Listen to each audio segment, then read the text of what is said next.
कि गार पे मकड़ी ने जाला बुन दिया, गार पे मकड़ी ने जाला बुन दिया, गार पे मकड़ी ने जाला बुन दिया,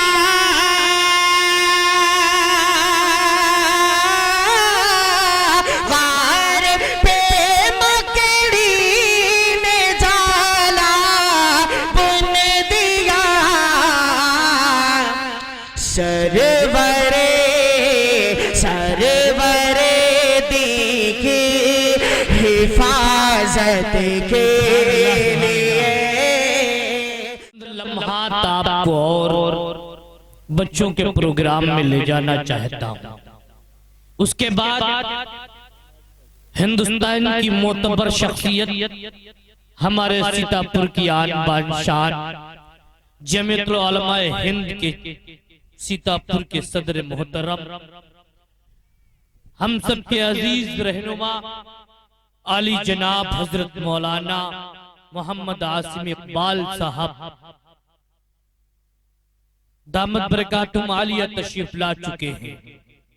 मुफ्ती साहब लखनऊ से तशरीफ फरमा है। जनाब वाला का बयान आपकी नजरों के सामने होगा।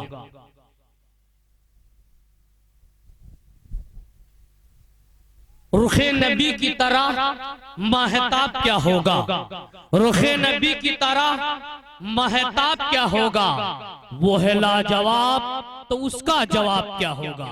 और मैं जाके रोजे पे नाते रसूल पढ़ दूंगा, फिर उसके बाद सवालों जवाब क्या होगा। आइए इन लम्हात में एक बच्चा है जिनका नाम मोहम्मद अतीक है। मैं चाहता हूँ क्या मदरसा तकरीरी हुनर देता है, आज उनकी आजमाइश का वक्त। मजमे आम के सामने मोहम्मद अतीक। अस्सलामु अलैकुम व रहमतुल्लाहि व बरकातुहू। नहमदुहु व नुसल्ली अला रसूलिहिल करीम, अम्मा बाद, फ़अऊज़ु बिल्लाहि मिनश शैतानिर रजीम, बिस्मिल्लाहिर रहमानिर रहीम। या अय्युहल्लज़ीना आमनु इस्तईनु बिस्सब्रि वस्सलाह।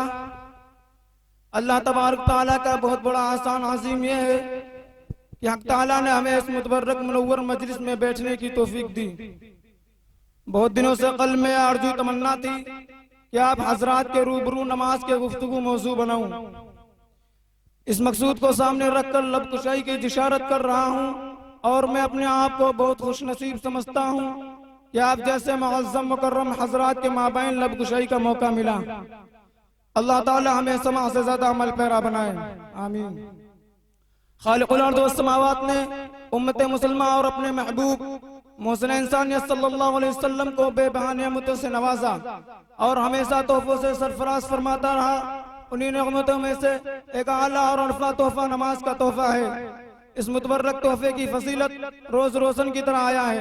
अल्लाह ताला ने हज को फर्श पर नाजिल फरमाया, ज़कात को फर्श पर नाजिल फरमाया, रोज़ा को फर्श पर नाजिल फरमाया, ईमान को भी फर्श पर नाजिल फरमाया। लेकिन जब नमाज की बारी आई तो रब्बे कायनात ने अपने महबूब मोहसिन इंसानियत सल्लल्लाहु अलैहि वसल्लम को फरमाया कि हम आपको एक कीमती तोहफा देने वाले हैं। यह तोहफा बहुत आला है, यह तोहफा बहुत अरफा है, इसलिए आला और अरफा शे को आला ही जगह अता किया जाए। लिहाजा नमाज को अर्श इलाही पर बुलाकर अता किया गया। तौहीद और ईमान के बाद अंबिया अलैहिस्सलाम ने नमाज़ों को अहमियत दी और नमाज की तलकीन की है। कुरान में जगह जगह अक़ीमुस्सलाह जिक्र किया गया, कहीं पर यह अल्फाज जिक्र किए गए, या अय्युहल्लज़ीना आमनु इस्तईनु बिस्सब्रि वस्सलाह। तर्जुमा, ऐ मोमिनो सब्र और नमाज के जरिए मदद तलब करो। जब सहाबा किराम रिज़वानुल्लाह अलैहिम अजमईन को हुजूर सल्लल्लाहु अलैहि वसल्लम ने मेराज के तोहफे का जिक्र किया और नमाज की बशारत दी तो तमाम सहाबा किराम झूम उठे, सुभान अल्लाह, अब तो हम नमाज के जरिए हर मुश्किल आसान कर देंगे। अब तो हमें खुदा से मांगने का वास्ता और वसीला मिल गया है। 5 वक्त की नमाज पढ़ेंगे और 50 वक्त की नमाज का सवाब मिलेगा। नमाज तो जन्नत हासिल करने का जरिया है, नमाज तो रज़ा इलाही हासिल करने का वसीला है, नमाज तो रसूल की मोहब्बत हासिल करने का वास्ता है। कोई मुत्तकी नमाज के बगैर मुत्तकी नहीं हो सकता, कोई वली नमाज के बगैर वली नहीं हो सकता, कोई कुतुब नमाज के बगैर कुतुब नहीं हो सकता। हुजूर सल्लल्लाहु अलैहि वसल्लम ने भी नमाज अदा की, सहाबा कराम ने भी नमाज की पाबंदी की, ताबईन ने भी नमाज पर दवामत की, तबे ताबईन ने भी नमाज को पकड़े रखा, उम्मे मुजतहिदीन ने भी नमाज को पकड़े रखा, औलिया कराम ने भी नमाज को इख्तियार किया। कोई बता दो कि किसी नबी ने नमाज के बगैर नमाज तर्क की और नबी बन गया हो, कोई वली नमाज के बगैर वली बन गया हो, कोई कुतुब नमाज के बगैर कुतुब बन गया हो, कोई इब्दाल नमाज के बगैर इब्दाल बन गया हो, आप बता ही नहीं सकते। इसलिए कि अमल महबूब अमल है। नमाज से कुलूब को नूरानियत मिलती है, नमाज जिंदगी को आफ्ताब से ज्यादा रोशन कर देती है। नमाज उस वक्त चराग का काम करती है जहाँ पर चारों समेत अंधेरा ही अंधेरा हो, यानी कब्र। नमाज मसाइब व परेशानी को टाल देती है। नमाज से इंसान अफजल व अरफा होता है, क्यों ना हो, नमाज है ही ऐसा तोहफा जिससे शैतान का मुंह काला हो जाता है। क़यामत में सबसे पहले नमाज के बारे में सवाल होगा। उस दिन किसी का कोई ना होगा, हर इंसान खुद के पसीने में डूबते होंगे और हर शय नफ्सी नफ्सी पुकारेगी। उस दिन सबसे पहले नमाज का सवाल होगा। माह रिसालत सरकार दो आलम सल्लल्लाहु अलैहि वसल्लम ने इरशाद फरमाया, क़यामत के दिन सबसे पहले हुकूकुल्लाह में नमाज का हिसाब लिया जाएगा।